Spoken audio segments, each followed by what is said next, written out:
A lot of people in Bannerlord talk about making money through smithing, workshops, caravans, or just fighting constantly. But the way I make really big money in Bannerlord is through trade, and more specifically, the final trade perk that lets you buy fiefs. And once you get to that point, it becomes ridiculously strong, because at that stage you're not really thinking about making a bit of extra cash here and there. You're thinking about how to turn money into more passive income, and that's exactly why this works so well. Once you can buy fiefs, the whole thing just starts to snowball. The more fiefs you own, the more daily income you get, and the more daily income you get, the easier it is to buy even more fiefs. So instead of just waiting around hoping you get awarded land after a war, I usually just buy the fiefs myself. And that's the part that makes this so strong, because once you already own a decent amount of land, you very rarely get voted to own a new one anyway. So if you just rely on getting awarded new fiefs, it can get really slow. But if you've got money and the perk, you can skip that and just buy what you want. And the fiefs I usually look for are the ones that have been attacked a lot recently, or the ones that are in a rougher state, because they're usually cheaper. And it's always a good idea to buy fiefs from your clanmates if they have more than one, because sometimes you can get them for very cheap. You're not just buying random land for the sake of it, you're trying to buy fiefs at a better price, then let your overall kingdom income keep building up over time.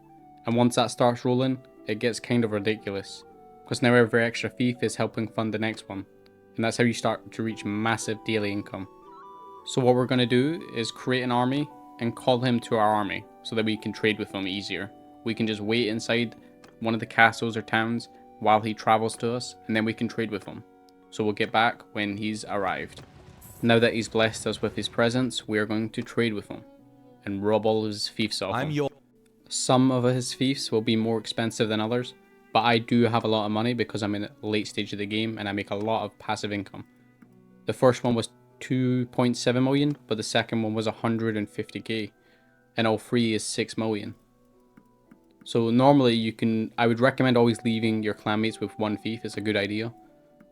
So I'm just going to buy two. I'm not sure which ones I want though.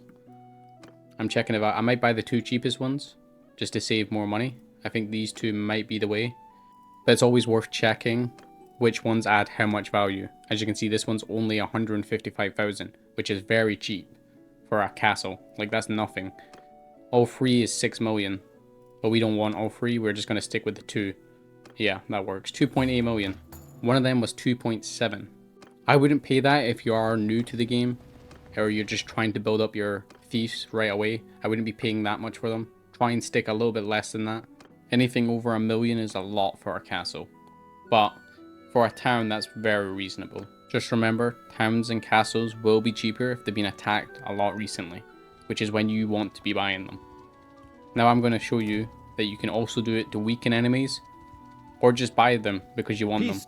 You can just speak to them and buy their stuff off them. This guy has 2 castles and a town, and he wants 480,000 for 2 castles. And he wants 5,360,000 for all 3, which we are going to do. But we could have only paid 400,000 for 2 castles, which is very good. And now we own 3 new fiefs, just like that. Very easy. We just had to pay the money for it. Just remember, this does get easier the more fiefs you have, because that means the more daily income you're making. So if you want to replicate this, I highly recommend buying fiefs that have been attacked a lot recently, just so you can get them for a cheaper price, and not paying too much. Never pay too much when you're first starting out, because then you're going to be spending all your money when there's fiefs that do the exact same thing but for cheaper.